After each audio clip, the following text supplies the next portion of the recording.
আমি যেখানে থাকি এটা হচ্ছে ব্রিসবেন। ব্রিসবেনের এখান থেকে প্রায় প্রায় 40-45 কিলোমিটার দূরে আরেকটা বিচ আছে। সেই বিচ দেখাতে আসলে ব্রিসবেন হচ্ছে বিচে ভরা দ্বীপ। অবশ্য কেন দ্বীপ বললাম, অস্ট্রেলিয়া মহাদেশ হলেও এটি একটি দ্বীপ। চারিদিকে আছে সাগর, আর তার মাঝখানে হচ্ছে অস্ট্রেলিয়া। তারই এক ভাগে হচ্ছে আমরা রয়েছি কুইন্সল্যান্ড। এই কুইন্সল্যান্ডে ব্রিসবেনে, তো ব্রিসবেনে অনেকগুলো সুন্দর সুন্দর বিচ আছে। এর আগে তো আপনাদের দেখিয়েছি। আমার বাড়ির কাছেই 2 থেকে 3 কিলোমিটার দূরেতেই আছে নাজি বিচ। তারপরে আরও এরকম অনেক অনেক বিচ আছে। আমি একটা একটা করে আপনাদের বলবো, কিন্তু আজকে স্পেশাল যে দ্বীপটার কথা আমি বলবো সেটা এখান থেকে প্রায় 40-45 কিলোমিটার দূরে। আমার গাড়ি রেডি আছে, আমরা এখনই বেরিয়ে পড়বো গাড়ি নিয়ে। আজকে আমরা চলেছি রেড ক্লিফ বিচে। আমাদের গাড়ি হাইওয়ে দিয়ে যাচ্ছে, আর দেখুন একটি মস্ত বড় ব্রিজ। এই ব্রিজটি সমুদ্রের উপর দিয়েই গেছে, বেশ লম্বা ব্রিজ। আর এই লম্বা ব্রিজটা অ্যাকচুয়ালি হাইওয়ের সাথে যুক্ত করা রয়েছে। যাই হোক, এর উপর দিয়ে আমরা এগিয়ে চললাম বিচের দিকে।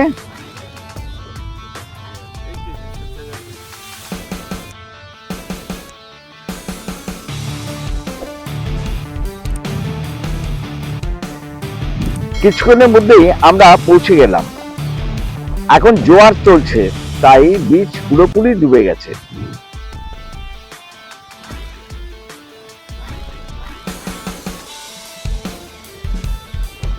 আর দূরে দেখা যাচ্ছে ওখানেও আমরা যাব। বিচের উল্টো দিকেই রয়েছে একটা বিরাট অ্যামিউজমেন্ট গার্ডেন। নানান দেশ বিদেশের গায়ক গায়িকারা এখানে এসে নানান সময়ে গান গেয়েছেন। অনেক স্বনাম ধন্য গায়ক গায়িকারা এখানে এসেছেন। তো এই জায়গাতে দেখেছি দেয়ালেতে যেসব গায়ক গায়িকারা এসছেন তাদের ছবি এখানে টানানো আছে, ছবি আঁকা আছে, তাদের স্কাল্পচার অর্থাৎ তাদের মূর্তি বানানো আছে। একটা সুন্দর গার্ডেনটি আমরা আপনাদের দেখাবো।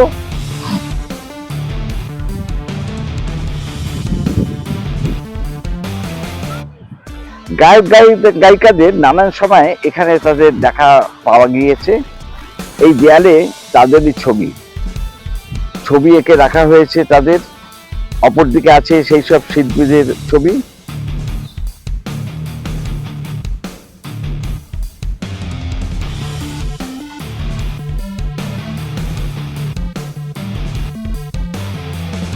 We found paradise. সত্যি এটাকে একটি স্বর্গীয় উদ্যানই বলা চলে। এখানে মাঝে মাঝে গানের আসর বসে। সারা দেশ বিদেশের শিল্পীরা এখানে এসে তাদের মুক্ত কণ্ঠে গান শোনান। তাই তাদের কিছু প্রতিকৃতি মূর্তি এখানে রয়েছে। আমি ঘুরতে ঘুরতে দেখতে দেখতে ডুবে গিয়েছিলাম সেই গানের জগতে।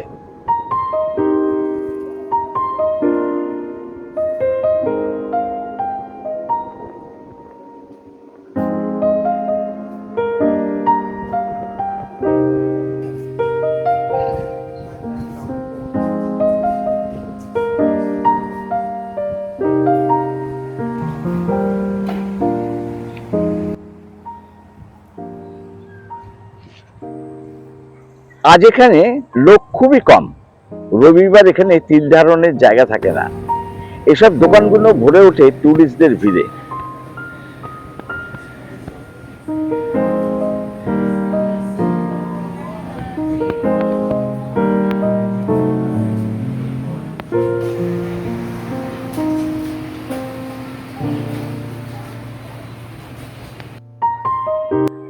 কিছুদিন আগেই হয়ে গেছে হ্যালোইন উৎসব, অর্থাৎ নিউ ইয়ারের ঠিক আগেই।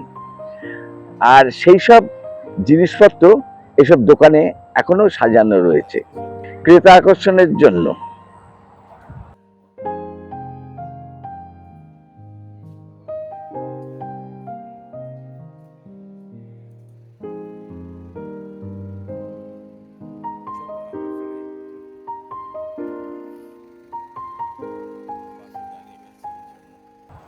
এবারে আমরা যাব রাস্তার ওপারে। এখন বাজে বিকেল 5:10। রেড ক্লিফ,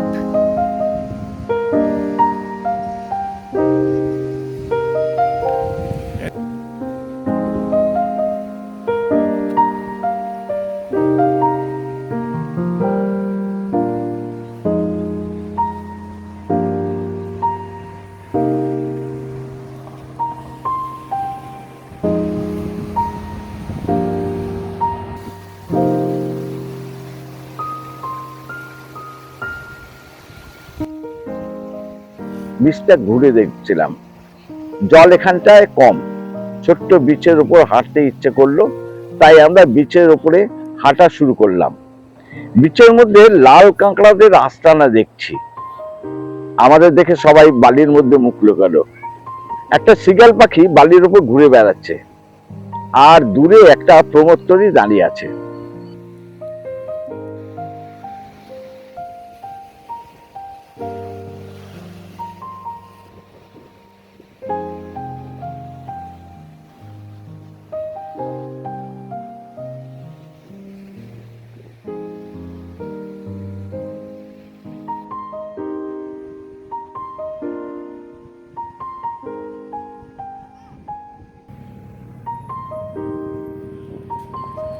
আপনারা তো ভাবছেন এটা কি কলকাতার এসপ্ল্যানেড?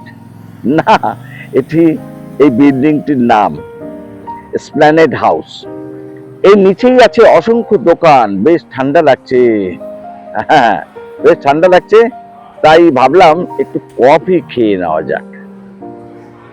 এসপ্ল্যানেড হাউসের নিচেই রয়েছে বাঞ্জোস কফি।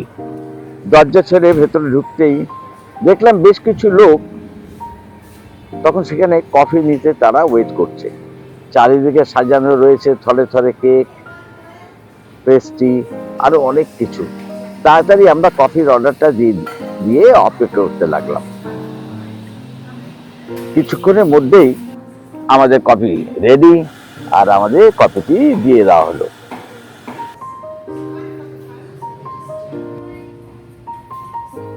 কিছুক্ষণের মধ্যেই কফি নিয়ে চলে এলাম বাইরে। সেখানে বসে আরামে চুমুক দিলাম কফির গ্লাসে।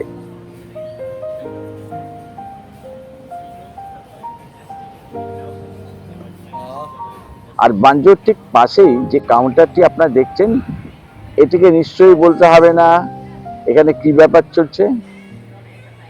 হ্যাঁ, আমরা সবাই এই কাউন্টার থেকে টিকিট নিয়ে ওই প্রমোদতরীতে গিয়ে উঠলাম।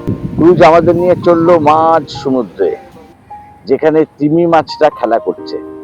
তাদের খেলা দেখলাম প্রাণ ভরে।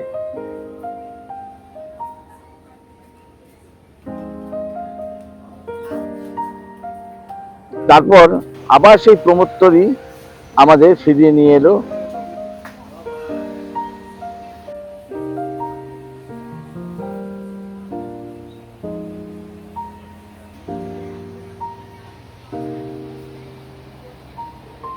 নীল সমুদ্রের মাঝখানে তিমিদের মাতামাতি দেখে সত্যি মুগ্ধ হয়ে গিয়েছিলাম। আমরা তিমি মাছের সমুদ্রের নৃত্যকলা দেখার সাক্ষী হয়ে গেলাম। Bye bye red cliff.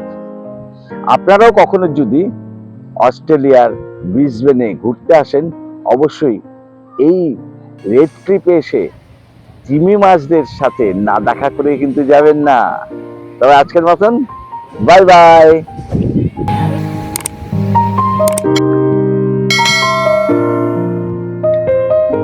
আমি প্রবীর দাস। আমি ঘুরছি নানা জায়গাতে আর ভিডিও তুলে আমার এই চ্যানেলে আপনাদের জন্য আপলোড করছি। যদি ভালো লেগে থাকে অবশ্যই সাবস্ক্রাইব করবেন।